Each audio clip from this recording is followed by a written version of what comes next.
Hello friends, welcome to our YouTube channel friends. In this video I am going to tell you about how to fix automatic app closing issues in your Redmi smartphone. So friends, if it is any application like YouTube, camera or any of the application Agni, I will tell you in one app. Like if your camera is crashing or closing automatically, you have to long press, click on I button.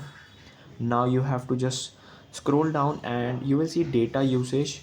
You have to enable that. Click on storage, clear cache first, like this, clear cache, clear data, and then you have to give all the permissions that the app want, like camera, location, microphone. And if it is occurring again and again, you have to just do a software update if you have that, or you can just restart your device and your problem will be fixed. I hope you like this video. If you like this video, then subscribe to our YouTube channel for more helpful tips and tricks videos. See you next time.